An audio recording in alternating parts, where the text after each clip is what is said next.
Bienvenidos al tercer capítulo de esta miniserie, último, sobre algunos tips 3 para facilitar el encuentro personal con Cristo, el encuentro con la fe, ya sea en la familia o en la parroquia o en una institución educativa como el colegio. Dijimos en el primer capítulo que el cristianismo es una relación personal con Cristo, es una realidad existencial. En el segundo, que se comienza a ser cristiano por ese encuentro con Cristo, se comienza a ser amigo o a enamorarse con el encuentro con la otra persona. Y como el catequista o el padre o el profesor es mediador, no intermediario, sino mediador, alguien que junta a Cristo y al alumno, al hijo, al catequizado. Y en este tercer y último capítulo vamos a ver cómo se puede hacer esto, o cuáles son las actitudes fundamentales, las actividades fundamentales, los acontecimientos fundamentales del catequista o del mediador en esta tarea de facilitar el encuentro con Cristo. Para esto tenemos que entender en qué consiste el corazón.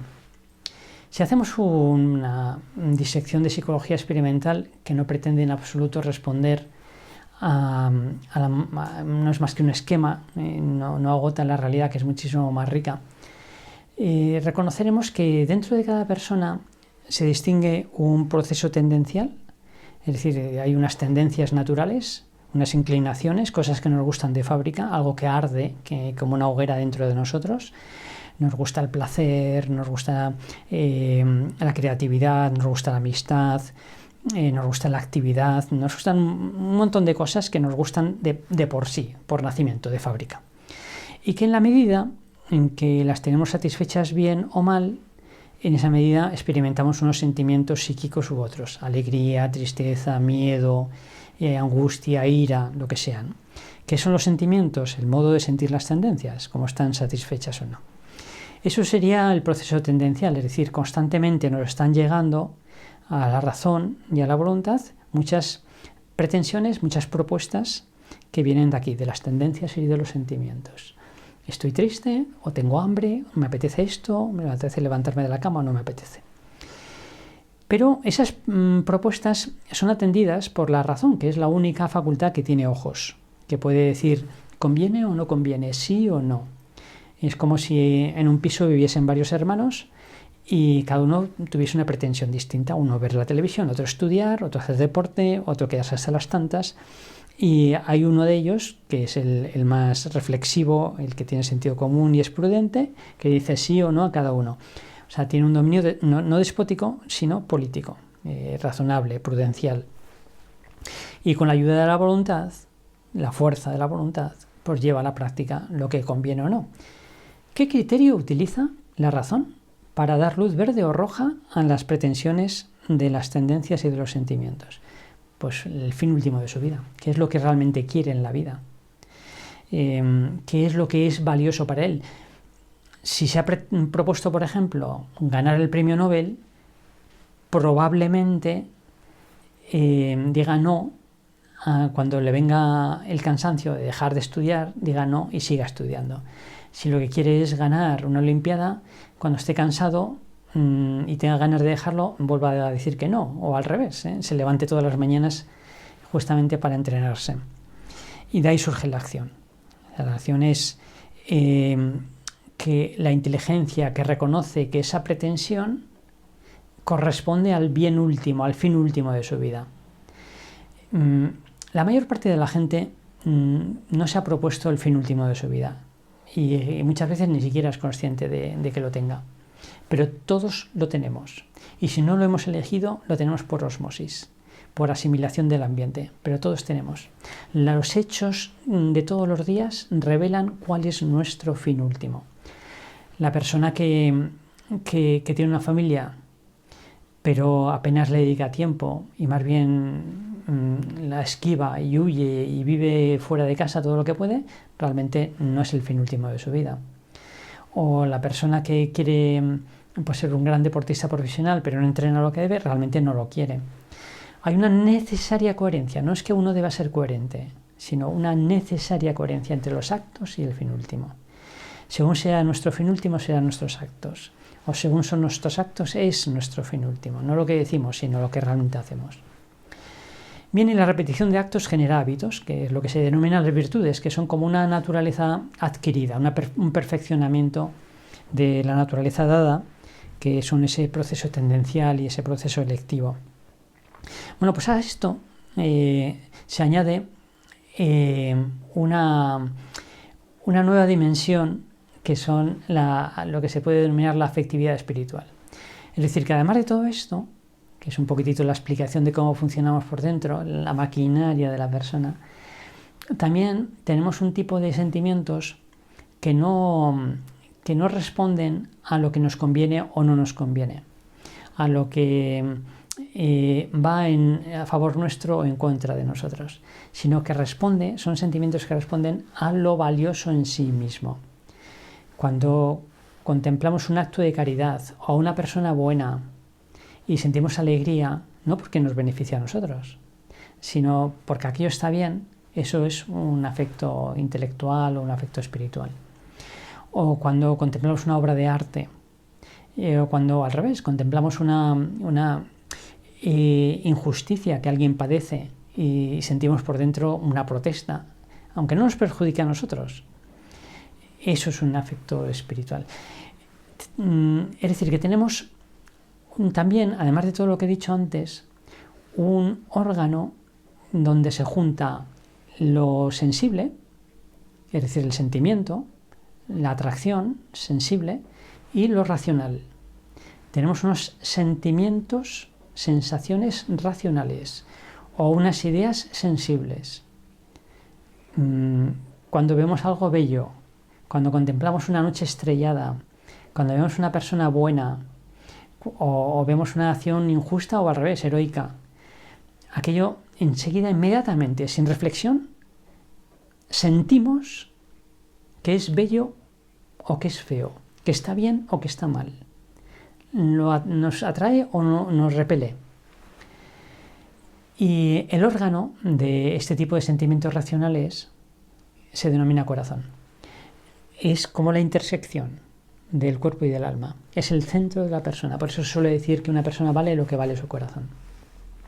Lo que valen sus sentimientos, pero no los psíquicos, ni los corpóreos. Como cuando uno dice me siento mal, me duele la cabeza, o dice me siento triste o me siento alegre, no.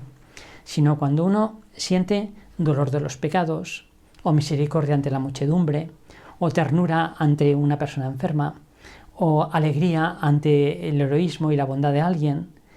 Esos son los sentimientos espirituales. Y según los tengamos o no, valemos más o menos. Valemos exactamente igual, somos hijos de Dios. Pero tenemos un corazón más o menos desarrollado, más o menos cultivado, más o menos puro. Bien, pues al corazón y a esos sentimientos espirituales pertenecen las relaciones personales. Entre personas puede haber relaciones infrapersonales, como por ejemplo una relación física, dos personas que chocan en la calle, o una relación competitiva agónica, dos personas que corren en el estadio, o una relación servicial, una persona que trabaja para otra, que se pueden denominar infrapersonales, que no se pueden tener con toda la persona, sino con una parte de la persona. Alguien que pone al servicio del otro su cerebro o que compite con otro en musculatura, pero no con toda la persona. Cuando en cambio se establece una relación personal es con toda la persona, es un yo que mira a un tú que reconoce con una dignidad absoluta, igual a mí. Y a él le pasa lo mismo. Y en este intercambio ahí surge una relación personal. Y esto pertenece al corazón. No se quiere al otro porque me va a complementar, porque me conviene, sino porque vale en sí mismo. De hecho, amar, se ha dicho, lo decía Joseph Pieper, es afirmar de alguien, es bueno que existas. Qué bueno es que existas. No para mí, sino en general. Esto pertenece al corazón. Y ya hemos llegado, esto es el corazón. Por tanto, no es ninguna cosa sentimental, sino que es algo que hay que cultivar y es muy recio. Y aquí encontramos las dos tareas fundamentales del pedagogo para facilitar el encuentro con Cristo. En primer lugar, educere, o sea, sacar al flote el corazón del hijo o del alumno, el cultivar ese corazón, para que funcione bien, para purificarlo, para que crezca, para que madure. Y por otra parte, inducere a Cristo, es decir, presentar a Cristo, ponerle en contacto con Cristo, ser uno mismo lugar de encuentro con Cristo. Vamos a ver rápidamente, ya a modo ejemplificativo y muy rápidamente, porque ya lo fundamental está dicho. Es tan decepcionante como esto que acabo de decir, todo lo que voy a aportar en estas sesiones. Los tips de ese facilitar el encuentro con Cristo se reducen a educere e inducere. Y simplemente voy a ejemplificar un poco estas dos actividades para que se entiendan un poco mejor. En definitiva, se trata de provocar acontecimientos, realidades vivas, no conocimientos ni inducir obligaciones morales desde fuera. Educere es cultivar el corazón del alumno, del hijo, del amigo. Es hacer que crezca ese corazón. Y cuando son alumnos pequeños, pues generalmente la manera es a través de estimular las inclinaciones naturales, los periodos sensitivos. Por la edad, los niños y los jóvenes pues tienden naturalmente a desarrollar algunas disposiciones o cualidades interiores que todavía no han desplegado. Y educere el corazón significa ser consciente de ello y hacerles propuestas en esa misma línea, o sea, a favor de la naturaleza, a favor de sus inclinaciones naturales, de sus periodos sensitivos. Se les explica entonces alguna actividad en esa, que desarrolle esa inclinación, esa necesidad natural, y luego ellos se ejercitan libremente y con tiempo hasta que la asumen y la convierten en hábito, y así van madurando su corazón. Por poner algún ejemplo, la imaginación, los años de primaria, son años fundamentalmente para cultivar la imaginación, donde el niño tiene una imaginación desbordante y por tanto son años donde se les puede estimular mucho a que no tengan fantasía, sino que metan la imaginación en el estudio de la naturaleza, la geografía, pero también el cosmos, o de la historia, para que estudien lo que pasó y visiten los lugares, o los imaginen, o los recreen, como insisto, pero sin salirse en el mundo de la fantasía, sino reconstruyendo lo que realmente fue, viéndolo, palpándolo, concretándolo, profundizando en ello. O también la literatura, la lectura de novelas o de biografías que les ayuden a introducirse en vidas.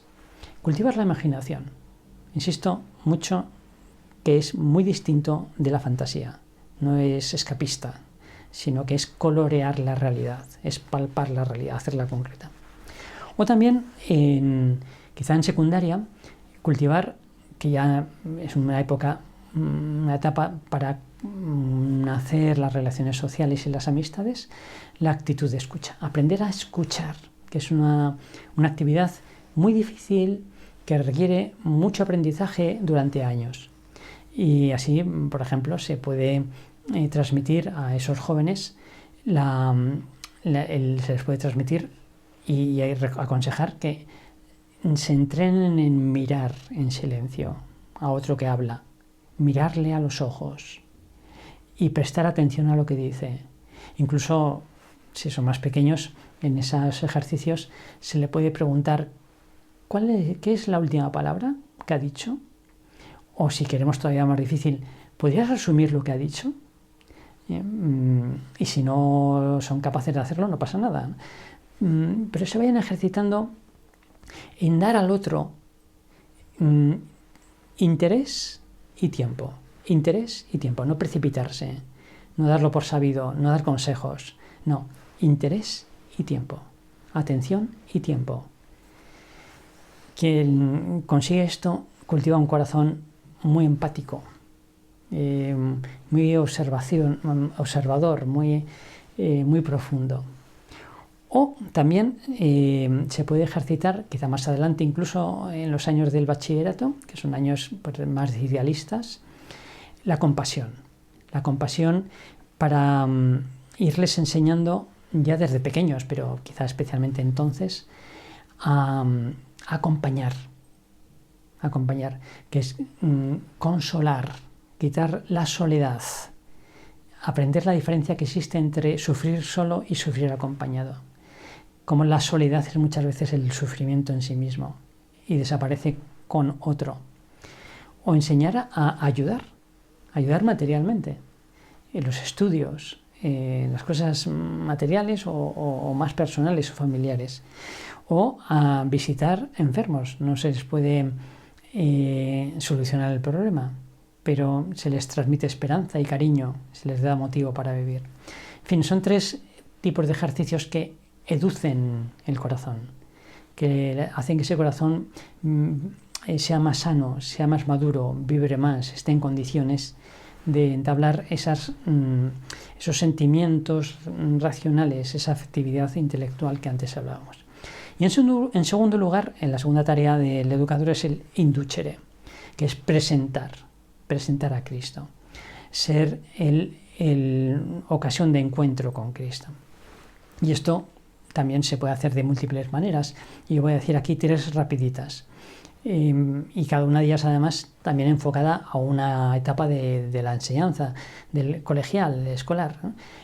Para la primaria, que hemos dicho que es la etapa de la imaginación, la lectio divina, enseñar a practicar la lectio divina, que no es para adultos, es especialmente para esta gente, para estos años donde se aprende más fácilmente, que quizá fundamentalmente transmitiéndoles la veneración por el texto, no contándoles la historia, la escena, la parábola, sino leyendo esa escena en el Evangelio, explicando únicamente las palabras difíciles que no se entiendan, pero venerando el texto literal y, en segundo lugar, profundizando en él. Tiene que hacer un trabajo de profundización que justamente su capacidad imaginativa lo va a hacer muy atractivo para entender la geografía, el contexto, los personajes, por qué aquello. Y finalmente, quizá un tercer ejercicio para la lección divina es la representación. Una representación que puede ser plástica, por ejemplo un Belén, o puede ser teatral, dramática, una representación con motivo de la Navidad, por ejemplo, ¿no? Lección divina, propio de la primaria, pero para toda la vida, evidentemente. Quizá en secundaria más, que nace en la adolescencia y el yo y el desconcierto y la soledad y la relación y la culpa, es quizá el despliegue de lo moral, la oración del corazón. La oración del corazón, que también se conoce a veces como la oración de Jesús, es un modo de rezar que consiste básicamente en 3 pasos. En primer lugar, en renunciar a nuestro mundo interior de pensamientos, reflexivo, complicado, exuberante, sino hacer silencio, recogerse, centrarse. Estamos delante de un sagrario, delante de una imagen de Cristo, de la Virgen. Estamos en nuestra habitación, en nuestro rincón de la oración, donde sea. Recogerse hasta hacer silencio. En segundo lugar, como consecuencia del silencio, como ya hemos echado agua sobre el fuego de nuestros pensamientos a corto plazo, sube a la superficie lo que hay en el fondo, que son nuestras heridas, nuestras preocupaciones, traumas, a veces muy antiguos, otros son recientes, preocupaciones de fondo, miedos de futuro. Entonces, ante el silencio a corto plazo, lo que está en el fondo, a medio y largo plazo, surge, se levanta a la superficie. Y este segundo paso es forzado porque se trata no de explicarlo, no de justificarse, no de ahogarlo, no de volverlo otra vez al fondo, sino dejarlo que emerja, que surja a la superficie y mirarlo junto con Cristo, mirarlo juntos. Saber que aquello no nos está pasando a nosotros solos, que lo estamos mirando con el Señor de la historia, con el Omnipotente, con el que lo puede todo. Y el tercer paso, que es el que se conoce más bien como la oración de Jesús, que consiste en estar simplemente así, en silencio o repitiendo una ejaculatoria: Jesús, hijo de David, ten compasión de mí, que soy un pobre pecador. O simplemente: Jesús, aquí estoy. Una vez y otra, así un tiempo, en la presencia del Señor. Podría parecer que es una oración poco práctica o donde no se dejan propósitos. Transforma radicalmente mucho más que cualquier oración de tipo intelectual y voluntarista. Oración de Jesús en segundo lugar, por tanto, y como un tercer ejercicio o sugerencia ya más para los bachilleres, años de idealismo, pues un fijarse en los problemas sociales o los problemas colectivos de su familia, de su comunidad de vecinos, de su ciudad, de su nación, de su continente, del mundo, y sentir, y de sus amigos, empezando por los más próximos, y sentir compasión, compadecer con ellos. Aquí hay un mirar de frente el mal, que el mal puede ser una injusticia, pero puede ser una enfermedad, puede ser la muerte, puede ser la soledad, puede ser el mal moral, el misterio de las personas malas. Mirar el mal y mirarlo con Cristo, con los ojos de Cristo, con la cosmovisión cristiana. Es decir, que el pensamiento de esa cosmovisión que recordábamos al principio de estas sesiones, en la primera de ellas, de cómo esos males de la sociedad y de las personas cambian radicalmente cuando se viven, se experimentan desde la experiencia cristiana, desde la relación personal con Cristo. Esto hace que el idealismo del joven tenga esperanza y sea creativo, no se paralice, no sea encapotado y negativo y triste. Bueno, son 3 ejercicios simplemente, ¿no? Pero pueden ser lugares cada uno de ellos de encuentro con Cristo si el catequista, el educador, los tiene y introduce en esos lugares al mismo educando, al hijo, a través del cariño. Entonces ahí se van a encontrar Cristo y él, y uno va a ser mediador de un encuentro. Bien, termino. Como decía al principio, como se ve, cabeza caliente, pies fríos, todo esto podría resultar poco práctico, pero creo en ello y luego no es aplicable inmediatamente porque no estamos, como he dicho, en una franquicia, sino que esto, como decía el lema del cardenal Newman, cor ad cor loquitur. El corazón habla al corazón. Y cuando en el corazón del educando está el corazón de Cristo y el corazón del alumno, entonces uno se convierte en lugar de encuentro. Como referencias, no tanto como bibliografía, porque no es que ahí se va a encontrar lo que aquí he intentado decir, pero sí como referentes, aconsejo por un lado toda la catequesis del Buen Pastor, que es maravillosa. Quien no la conozca, pues le aconsejo que se asome a ella. Es la pedagogía Montessori aplicada a la catequesis. Pero también el gran maestro, que es Romano Guardini, en Passim, en toda su obra, pero en fin, concretamente un folletito muy sencillo que se titula Dominio de Dios y Libertad del Hombre, donde se expresa de manera magistral cómo se compagina la libertad del hombre y la libertad de Dios, o más bien cómo el amor de Dios crea libertad en el hombre y saca de él lo que antes no había. Y Franz Halix, del que se están publicando las obras completas, que es un jesuita ya fallecido hace 2 o 3 años y que vivió mucho la espiritualidad de la escucha, y este librito concretamente sobre el manual de oración, que contiene un puñado, 6 u 8 modos de rezar, muy bien explicados, muy sencillamente explicados y con mucho realismo. No es teoría, sino que se transmite experiencia de haberlos practicado. En fin, son 3 tips como 3 modos, 3 consejos, ¿no?, que pueden servir como marco para facilitar el encuentro personal con Cristo. El cristianismo es una relación personal, comienza por el encuentro con Cristo y se transmite de corazón a corazón. Es decir, el punto fundamental de esta evangelización o de esta catequesis es el catequista.